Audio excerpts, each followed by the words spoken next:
Hi and welcome to episode 124 of Explode Your Expert Biz show, brought to you by gtex.org.uk. I am your host, Simone Vincenzi, the Expert Strategist, and this is the podcast for experts who want to become the ultimate authority in their niche while making an impact in the world. Today, I have the pleasure to interview our GTeX Lifetime Member, Jelena Radonjic, and we are going to talk about all things about career and career fulfillment. So if you are a recruitment coach, a career coach, then you will love to listen in particular to this episode, because in this episode we talk about how career coaching is not only about getting a job, how career coaching can help with clarity, direction, and confidence, and also how can it be fun and an affordable investment with huge ROI. So particularly if you're at a crossroad and even in your business, then this episode will definitely help you having massive clarity. Just for you that don't know who Jelena is, she's a career fulfillment coach with over 20 years of experience in international recruitment, CTI trained, multilingual, and results oriented.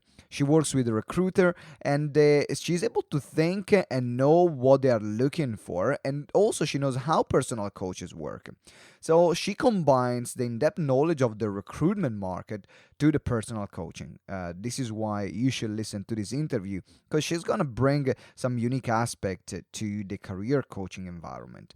You can read the full transcript of the interview and also get the bonus resources at gtex.org.uk/episode 124. And you can connect also with all the links where you can connect with the Jelena too. If you want to make a six-figure presentation, then you must become really great at selling from the stage.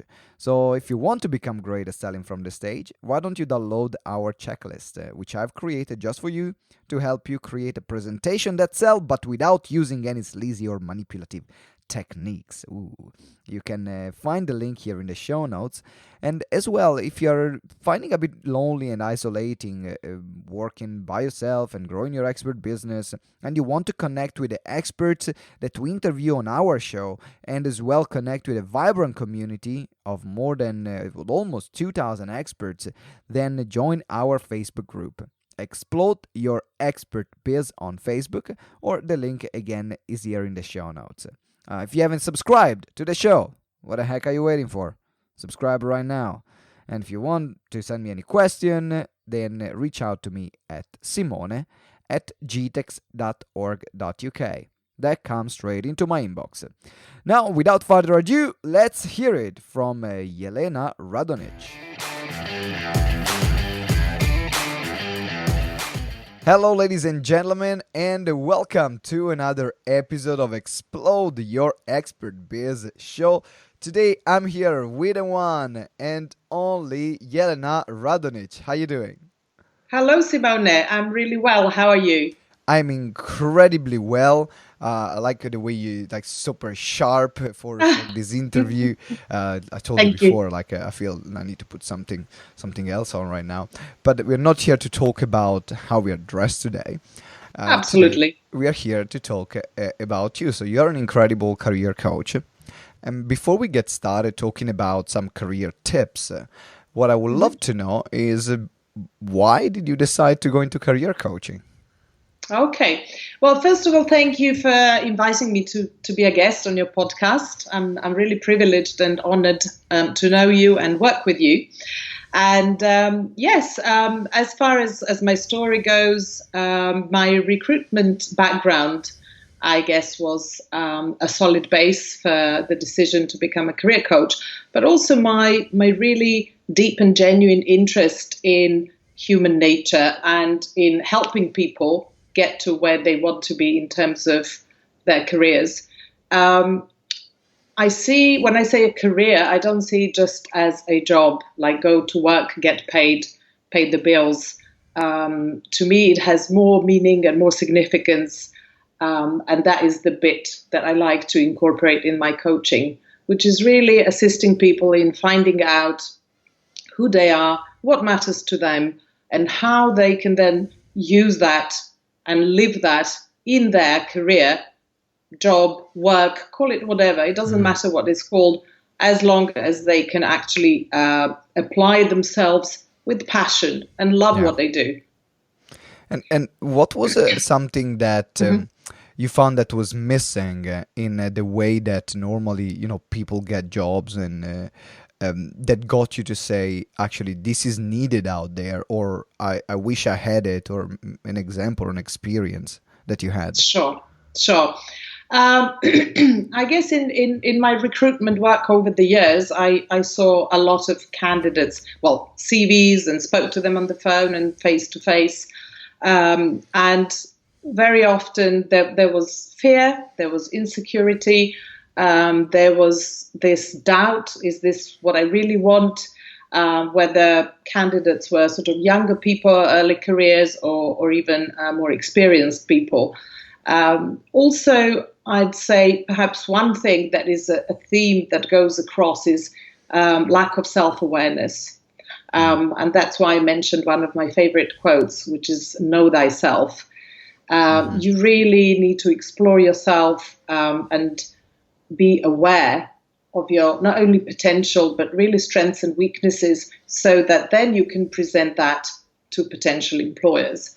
Otherwise, you will just get caught unawares, and you may be very talented or have fantastic experience or fantastic potential, but you cannot actually express that to employers if, first of all, you're not aware of all those things, and secondly, you're not aware of how to actually formulate them and package them so that the employers or whoever you're discussing with, could be contract work, could be even a cooperation project, doesn't have to be necessarily employment, so that they actually understand you and see the best, what you can offer. Have you ever been in a position yourself where you were not sure about, shall I go for this career or this career? Have you ever been in that position yourself?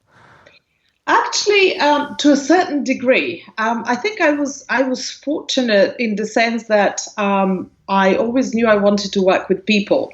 Yeah. And I'll tell you a short story about how I actually got my first corporate job, which was in Tokyo, in Japan, because my background is in languages. I studied English language and literature, Japanese language and literature. So obviously, yes, I did want to go to Japan and work. Was it difficult to learn? It wasn't easy. It takes time. It takes a lifetime, pretty much. But I loved it. I really loved it. So yes, but obviously I still wasn't sure what it would be that I could do with that, apart from translation, interpreting, which is the bits I did already as a student. So I was lucky actually to had been introduced by my language professor to a group of businessmen that were visiting. They were going around Europe, campuses, and recruiting graduates who spoke Japanese to go and work in Japan. And at first I was a little bit reluctant because I was just studying for my final in English literature, so completely different from my mind was elsewhere. But my professor said, no, I want you to go, because I said, oh, well, another student can go. She was like, no, you go. And that was a little, I'd say, call from my destiny, really. Yeah. So I did go, even though I felt unprepared. So anyway, to cut the long story short, I met with them. We discussed. I even invited them to my home. I showed them what I studied, all the notebooks and all the writing I practiced. They asked me to read some articles from the newspapers, which I could do. But still, I had no idea that actually they were recruiting me. That was their way of interviewing me. So when they invited me to a careers fair in London, which I attended, I realized that they didn't have a stand for interviews. So I said, I really love what you do. The fact that you bring people, young people, and employers, and you help both sides. To me, this is really meaningful. That's what I want to do.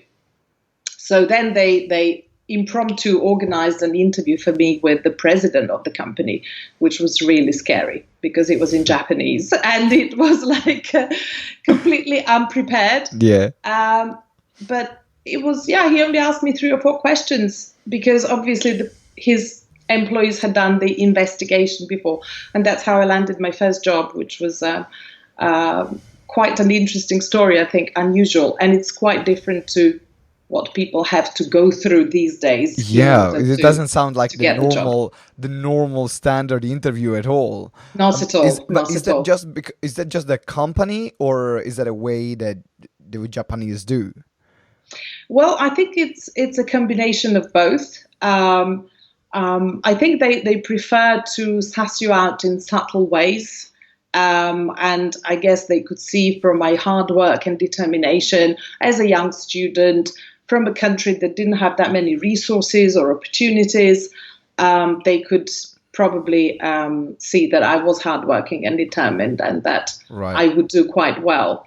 But at the time, yeah, of course, interview structures did exist. And I did interview with a few other companies at that particular careers fair. You asked me if I ever thought about different career. And I was actually offered a place on a graduate scheme by a major accountancy. But then I thought, this is not really what I want to do. I'm not the numbers person. I'm the words person. I'm the people person. So, yeah, that's what happened. And also you said that you mentioned that you were coming from a country that didn't have many resources. Which country you come from originally? Yugoslavia. At the time when I left, it was still Yugoslavia, which then fell apart, unfortunately. But I come from Serbia, from Belgrade. That's where I studied, and that's where I left from. And you mentioned before we just started that you were the first woman apparently from Yugoslavia to get a job in Japan, and for that you've been interviewed in magazines and That's true. Yes. How did you feel about that when you found out that actually you were the first woman from Yugoslavia to get a job in Japan? It felt a little bit weird, I have to say. I was 24. Okay, so I was still like, oh my God, what is going on? It was really exciting. As for the interviews, yes, I was interviewed by the Japanese newspaper, Nihon Keizai Shimbun, which is the equivalent of the Financial Times in the UK. That was a small article, I still have it somewhere. Wow. And I was also interviewed by some Yugoslavian then, or Serbian papers, and even a women's magazine, in the sense to kind of promote, yes, our women can do that as well. So that was quite flattering. It was nice. Yeah. And did you like the spotlight at that moment, or were you resisting them a bit? Resisting a bit, I think. But no, it was okay. It was okay. I actually liked it. Yeah. Okay, so now let's talk about some. How do you work differently to other coaches that work in the career in terms of helping people with their career? Because like in the coaching market there are hundreds of coaches, thousands of coaches in every niche, and what's the beauty of this industry, which I absolutely love, is that everyone has a different approach that has been developed from their passion, from their experience, from their expertise, from their background. So what I would love to know is regarding the work that you do, how is it different, or what do you add to the career coaching that we can see normally from other companies? Okay, sure. So I wouldn't say that this is my proprietary method, because I'm sure there are other coaches who also sort of dig deeper in order to assess really the personality of the client. But for me, that is probably the most crucial part of the work. So I'd say I combine work as a life coach, a personal coach, and a career coach. So in other words, I really like to get to know my client, and even more, I like to help them get to know themselves. Yeah. That is the crucial bit, really. So it's about what drives them, what motivates them, what are their natural talents, but also what are their self-limiting beliefs, because that bit is incredibly important. And I help clients identify actually what's stopping them. That's one of the first questions that I asked them. What have you tried so far, and what has stopped you to get to where you want to be? So I'd say the first phase is exploration, which is really important. And this is the bit that I feel I get quite precise and quick insight into what the potential issue or issues are. simply because of my training, because I haven't mentioned in terms of how I got into career coaching, is that on top of the recruitment experience, I did a lot of self-development work in various guises. So that is helping a lot to get the quick and sharp insight into the client. And then only once we have gone through that phase, which doesn't have to be long, it could be 2 sessions, of course, with the client doing some work in between sessions, then we would start to actually qualify, because the first was the exploration, the second would be sort of qualification of what we have come up with and where is that going to take the client and what routes. Then we start defining the roadmap. And then once all of that is done, then I would look at the external expressions of that, such as the CV or the resume, the LinkedIn profile, the interview preparation, and all of that. Whereas I have a feeling that a lot of other coaches focus on the external bit, but to me it's really important to do the internal bit first properly. You mentioned the fact that we are limiting beliefs, and you mentioned the fact that there are sometimes blocks, in particular because I know you work specifically with the people that want to then advance their career, and they are senior managers, mid-managers, and what are some of the working with your clients? Because I think it's very relevant also for the entrepreneurial world. I mean, we are a lot of experts are listening right now. They're running their own business, so they might not necessarily looking for a job. But I think is that, or sometimes they're looking for a transition in their own business as well. And every time there is a transition, every time there is a step up, I found that there are some things that play in our mind that are stopping us to say, "Oh, am I really the person for that level?" So what do you find that are the most common problems or struggles that people face when they have to do the upgrade? Right? Sure, when there is a challenge. Right. Well, we all face that, including myself, and on a daily basis. It's quite common and quite normal. Well, from the psychological point of view, there are lots of, I would say, subconscious beliefs that sometimes run our lives, particularly if we're not aware of them. One would be, I'm not good enough, okay, or I need to be perfect, or I need to control, or I don't belong. I mean, there's loads. There's about 12 that I work with, but they can all express themselves in different ways. Either as compensating strategies, or people avoid certain things, or they actually overdo certain things in order to compensate. So it's a little bit difficult to talk about it in an abstract way, but in examples with clients, it becomes quite obvious very quickly. And also, obviously, these beliefs, they can have a positive and a negative side. Like anything, there's always 2 sides to the coin.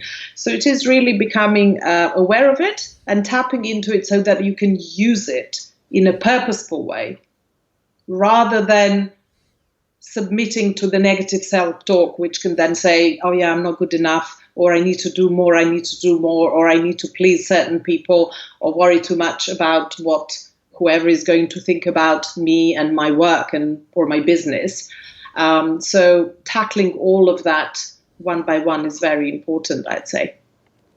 And now is interesting because you're saying tackling one by one. Do you find that there sometimes there can be multiple playing at the same time, or is that the case that you find there is one is dominant? Have you noticed the pattern? This is just out of curiosity. Sure. Yeah. Sure. I'd say that we all have a host of beliefs, obviously, that we live throughout lives, and not necessarily all of them are limiting beliefs, but they go in sync with our values. And that's another thing that I also explore with my clients very much, because that's what underpins their life and their view of life, and therefore what's important to them. But I'd say, yes, usually one belief is predominant, and then there'll be 2 or 3, at least in addition, as little chaperones. Okay. So let's say someone has the belief, which I think for a lot of people can be common when they have Hmm. to make that step up of I am not good enough. I am not good enough Hmm. for that position, or I'm not good enough Hmm. for that role, or you're running a business. I'm not good enough to charge that amount. Hmm. They're playing very often, also from my experience and a lot of people that I've worked with. So, what is an exercise that you recommend to your clients when Hmm. you recognize that there is the belief, I am Hmm. not good enough? This is, I don't know Sure. how come. Yep. Okay. It's not an exercise per se, but in a conversation, I would guide the conversation through a series of what I call quality questions or powerful questions. So, one of the things I would ask is for them to look back at their CV or their history or LinkedIn, or it doesn't matter, and pick up one or two or three achievements that they're really proud of and tell me about them. Right. And then I would ask them, so is this the same person that is talking to me now, and what happened to that person? I mean, not necessarily maybe in those words, but that's the gist, you see. Or I would sometimes, even for interview coaching, which I do as a specific part of my coaching, I would ask them to talk to me about the most proud, the proudest experience of their life. So it's digging back into those achievements and anchoring the idea of success, of achievement, because every person on earth has something that they have done that is worthwhile and valuable. So it's reminding them of that. But there are other things such as the peak experience, which, they could be like guided meditations or exercises that we can do as well. That's perfect. So, from what you're saying, is about getting them to reflect about the good Mm-hmm. things. So instead of focusing on what they don't have or what is lacking Mm-hmm. for them to reach the next level, is about focusing actually what do you have that actually plays in your favor for you Yes, to reach that promotion or to change that career. And absolutely. I think Absolutely. is a crucial part because it doesn't matter for where we are. I mean, there are a lot of people that are listening to our podcast that are also millionaires, multimillionaires, and I found that having conversations with them, having some of them as my clients, then there is still the next thing, and there is still this fear because every stage that we have in our life kind of we need to reinvent ourselves. We need to Mm-hmm. reinvent a part of ourselves in order to be that person that is different from the one that we have been that got us so far. So it's really fascinating. Thank you for sharing. Absolutely. But it's also about reminding them of, in theory, but also in practice, if you've done something once or twice, then of course you'll be able to do it again. Maybe the context is slightly different, but the ability is there, the skill Yeah. is there, the potential is there. And in terms of other types of coaching, because what I just told you about is the so-called fulfillment coaching, which is Right. one of the processes and which I love. But there's also balance coaching, where you actually get the client to take all different perspectives on the issue. So, say if the issue is, I don't know, say fear of public speaking, Hmm. then we could go through different perspectives, and they can look at that as, say, I'm a 5-year-old child. Or I can be in nature and singing, or just anything really that comes to you as a coach, and just explore that through fun, through being natural and seeing a particular issue from many different perspectives, and then adopting one perspective that resonates the most. So it's really about finding kind of roundabout ways, or bypassing the rational mind. I do that through intuition as well, quite a lot, because the rational mind often, unfortunately, is, there's the saboteur voice, Yeah. and we need to acknowledge it first of all and accept it, and then say thank you, goodbye. Actually, I choose something else. Thank you for sharing. Now, before we wrap up, I would love also to know Hmm. you are one of our awesome GTeX Lifetime members. Thank you. And I would love for you to share with the audience why did you decide to join the Lifetime membership and what value did that provide to you in your business? Okay. Well, I decided to join because it really ticked all the boxes for me. I mean, if there are any boxes in reality, but first of all, that yourself and Ben and other members of your team, I find are very genuine, really in integrity, always ready to over deliver. Which is fantastic because not a lot of coaches or organizations do that.